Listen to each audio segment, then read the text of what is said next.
Allez, je crois que c'est l'histoire revisitée, je crois qu'on est sur le 2e volet. Alors, j'ai commencé la journée, sur un petit peu sur les chapeaux de roue. Alors, je suis en train de lire ce bouquin, qui a financé Hitler. Et, alors je vais essayer de le faire court, même si c'est difficile de le faire court. Et là, j'en suis à la page 45, donc je suis même pas dans le bouquin. Et je ne peux m'empêcher de voir des parallèles avec ce qui se passe aux États-Unis. Alors, je vais vous la faire courte, dans le sens que on est fin de la Première Guerre mondiale. Hitler y a participé en tant que fantassin. Ok. L'Allemagne sort de cette guerre totalement humiliée, avec un traité de Versailles qui, entre guillemets, la fout au 36e sous-sol, c'est aussi simple que ça. Les communistes arrivent au pouvoir, financés par les Russes communistes, qui eux-mêmes ont pris le pouvoir en Russie, et les Russes moi je fais juste un parallèle comme ça, assez troublant, avec ce que je pourrais comparer à Antifa aux États-Unis.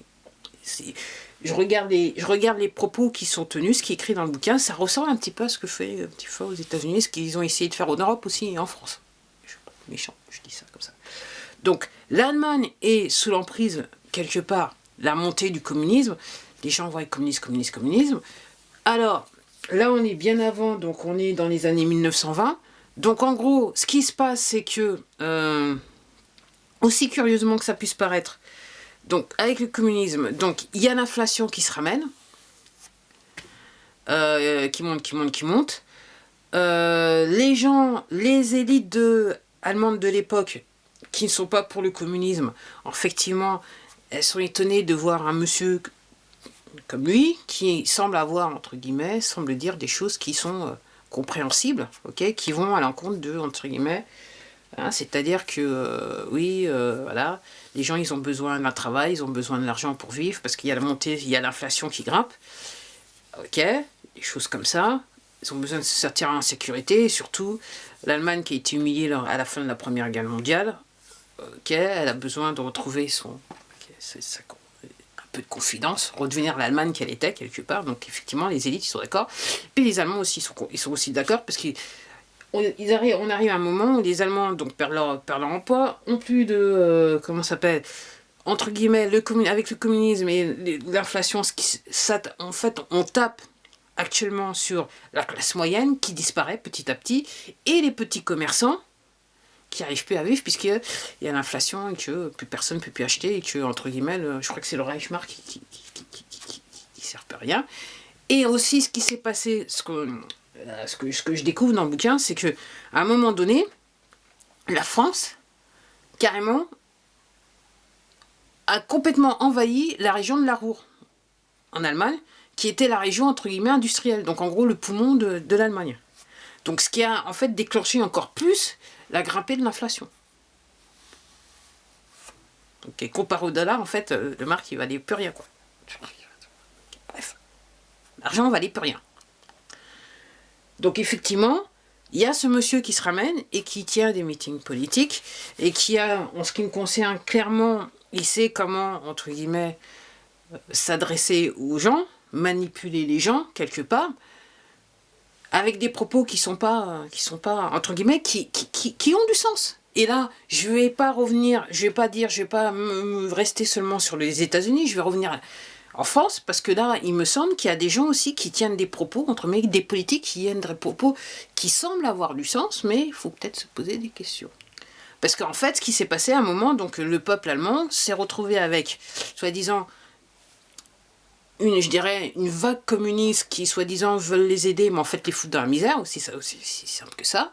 Et donc il y avait, entre guillemets, il était le seul à avoir un propos qui tenait la route. Ok.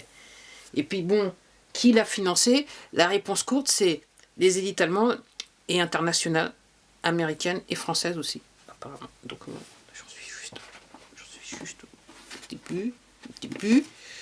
Donc, je vais voir la fin. Donc oui, Donc, moi, ce que je vois, et c'est pour ça que je dis, ça m'a fait tout de suite, j'ai tilté ce qui se passe aux États-Unis, parce qu'effectivement, aux États-Unis, on a plus de 350 millions d'Américains, plus 50 États qui fonctionnent différemment. Donc, on peut voir la différence. Si vous vous intéressez à l'actualité américaine, vous pouvez voir la différence. Donc, en fait, on est... et la seule différence que je dirais par rapport à ce qui se passe ce qui s'est passé à l'époque par rapport au peuple allemand, c'est le second amendement. Les Allemands ont droit de pouvoir avoir des armes à feu. Apparemment, il y aurait 400 millions d'armes à feu aux États-Unis pour 350 millions de... L'autre fois, je regardais un vidéoclip, il y avait une petite gamine de 6-7 ans qui est en train là, de manier, là, je sais pas ce qu'elle est. Enfin, bref, un truc à répétition dont je dirais que c'est une mitraillette et boum, boum, boum. Non, c'était pas une mitraillette, c'était... enfin, bref. Bref.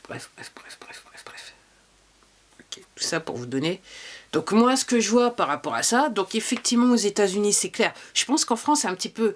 C'est moins évident de le voir dans le sens qu'on a un système social qui a été intégré dans notre panorama et qui a toujours existé, que ce soit à droite ou gauche, quelque part. Mais aux États-Unis, il y a bien un système, mais, entre guillemets, les gens doivent payer pour tout. Enfin, voilà. Mais on voit bien, donc... On veut se débarrasser de la classe moyenne, ce qui a été fait, qui était réellement présente dans les années 50. Là, on s'est débarrassé d'elle carrément. On se débarrasse des petits commerces avec l'histoire de la chose. Donc c'est pareil, en fait, c'est une cause. On n'a pas pu, entre guillemets, la différence entre fin de Première Guerre mondiale et là, c'est que l'affaire, je dirais, le fait, l'élément communisme a été remplacé par la chose, quelque part. Mais alors, ce que je voudrais dire, c'est qu'aux États-Unis, ok, le communisme, il a la forme du Parti communiste chinois qui, en fait, a infiltré l'Amérique, donc qui contrôle les politiciens et beaucoup de grandes entreprises, en gros, parce que les poteaux, ils sont ensemble. Au moment où je joue pas, donc le Parti communiste chinois, quelque part, fait partie des poteaux, travaille avec les poteaux. Donc en gros, c'est ce qui fait la différence. Mais oui, effectivement, Antifa, donc c'est pousser quelque part le communisme. Et en gros, l'idée, encore une fois, je le répète bien, hein, et c'est ce qui s'est passé, c'est pour ça qu'il a pu arriver, qu'il a pu aller jusqu'où il allait. L'idée, c'est les gens en Allemagne se sont retrouvés dans une situation, il n'y avait qu'une personne qui semblait dire, j'insiste bien, qui semblait les comprendre. Ok. Et là, aux États-Unis, c'est un petit peu différent avec tout ce qui se passe. Donc il y a l'inflation, les gens, voilà, donc l'inflation qui est créée, pénurie qui est créée. Le truc intéressant, et c'est pour ça que j'ai tité, je me suis dit c'est les États-Unis, c'est qu'à un moment dans le bouquin il dit, donc en gros, les élites qui avaient de l'argent se sont rendus compte que l'économie en déclin leur permettait de devenir plus riches, dans le sens que il y a des gens qui, obligés pour trouver de l'argent pour vendre leur maison, dans le sens qu'à un moment ils disent dans le bouquin que c'est que vous vous levez le matin, un article a un prix, en journée il change de prix, vous vous couchez le soir, il y a un autre prix. Tu vois ce que je veux dire? La hausse des prix. Donc en gros, les élites, à l'époque, certains se sont enrichis en sachant qu'il y a des gens qui vendaient leur maison pour pouvoir se nourrir, mais en fait la maison elle valait plus rien. Donc en gros, et ce qui est marqué dans le bouquin, et je l'ai entendu récemment dans une autre vidéo, donc en gros, les gens prenaient des prêts, les riches qui pouvaient le faire prenaient des prêts, en sachant que le prêt, ils allaient plus devoir le repayer avec l'inflation, puisqu'en gros, entre guillemets, le prêt, quelque part, il serait repayé quelque part, très rapidement. Si vous voyez ce que je veux dire. Et j'écoutais une vidéo, c'était un Américain qui disait exactement la même chose sur la situation aux États-Unis. En sachant qu'actuellement, aux États-Unis, donc, les grandes enseignes financières, les fonds d'investissement financiers, en fait, ils rachètent toutes les maisons qui sont en défaut de paiement. Ok, vous n'avez plus rien possédé, vous allez être heureux. Donc c'est intéressant parce que quelque part c'est l'histoire qui se répète et les gens ne voient pas. Et c'est vrai que pour réellement comprendre ce qui se passe, ok, il faut aller dans l'histoire. Et là, quand vous lisez l'histoire, effectivement, c'est que vous retenez l'histoire, vous vous rendez compte que rien, on vous l'a fait à l'envers. Donc là, la différence. Alors, je vous rassure, en France, le Parti communiste, chinois est bien derrière tout ça.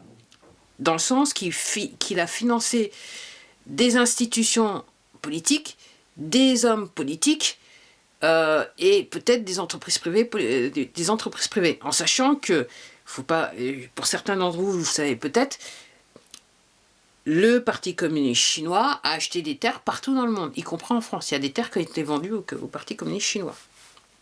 Okay. Sous couvert des entreprises fantômes et compagnie, des terres bien été vendues, et c'est pareil, c'est pas qu'en France, c'est partout dans le monde. Okay. Les Chinoises ont acheté tous les ports, enfin, ont créé des ports, ont été au développement de ports partout dans le monde, parce qu'ils voulaient recréer la route de la soie. Et donc ça leur permettait, par rapport au commerce, de faire venir toute la marchandise dans des ports qui connaissaient. Puis aussi, accessoirement, ça facilite le trafic humain. Bon, alors, je sais que c'est un petit peu compliqué, mais c'est assez intéressant. Donc en gros, c'est le même truc. Et puis je voulais faire l'histoire revisitée, je voulais faire une partie, ça devait être le deuxième volet, mais voilà. Mais je crois que je vais le faire sur particulièrement la politique et le communisme.